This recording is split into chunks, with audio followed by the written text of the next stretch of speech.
হজরত ঈসা আলাইহিস সালামের অলৌকিক জীবন কাহিনী, জন্ম থেকে আকাশে ওঠা পর্যন্ত সত্য ঘটনা।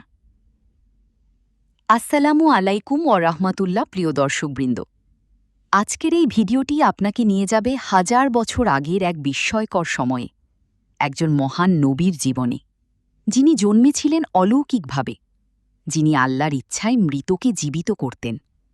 হ্যাঁ, আজ আমরা জানব হজরত ঈসা আলাইহিস সালামের হৃদয় ছুঁয়ে যাওয়া জীবন কাহিনী। একজন পবিত্র নারী ছিলেন হজরত মরিয়ম আলাইহিস সালাম।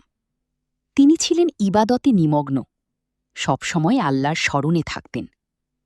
একদিন হঠাৎ তার কাছে আসলেন ফেরেশতা জিবরাইল আলাইহিস সালাম। তিনি বললেন, আমি তোমার প্রতিপালকের পক্ষ থেকে প্রেরিত, তোমাকে একটি পবিত্র পুত্রের সুসংবাদ দিতে। মরিয়ম আলাইহিস সালাম অবাক হয়ে বললেন, আমাকে তো কোনো পুরুষ স্পর্শ করেনি। ফেরেশতা বললেন, এটি আল্লাহর ইচ্ছা। মরিয়ম আলাইহিস সালাম এক নির্জন স্থানে চলে গেলেন। সেখানে তিনি একা, কষ্টের মধ্যে জন্ম দিলেন এক পুত্র। তিনি হলেন হজরত ঈসা আলাইহিস সালাম। এটি ছিল একটি অলৌকিক ঘটনা, যা প্রমাণ করে আল্লাহ সবকিছুর উপর ক্ষমতাশালী। লোকেরা মরিয়ম আলাইহিস সালামকে অপবাদ দিতে শুরু করল। তখন ছোট্ট শিশু ঈসা আলাইহিস সালাম আল্লাহর হুকুমে কথা বললেন, আমি আল্লাহর বান্দা, তিনি আমাকে কিতাব দিয়েছেন এবং আমাকে নবী বানিয়েছেন। সবাই স্তব্ধ হয়ে গেল। হজরত ঈসা আলাইহিস সালামকে আল্লাহ অনেক মুজিজা দিয়েছিলেন। তিনি অন্ধকে সুস্থ করতেন, মৃতকে জীবিত করতেন আল্লাহর অনুমতিতে।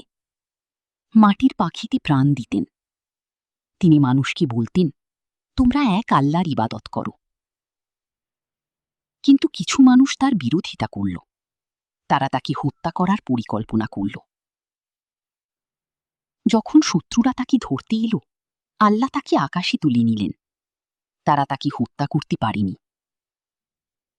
ইসলামের বিশ্বাস অনুযায়ী হজরত ঈসা আলাইহিস সালাম আবার পৃথিবীতে ফিরে আসবেন।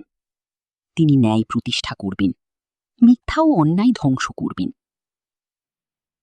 প্রিয় দর্শকবৃন্দ, হজরত ঈসা আলাইহিস সালামের জীবন আমাদের শিক্ষা দেয় আল্লাহর উপর পূর্ণ ভরসা, সত্যের পথে থাকা, ধৈর্য ও ঈমান।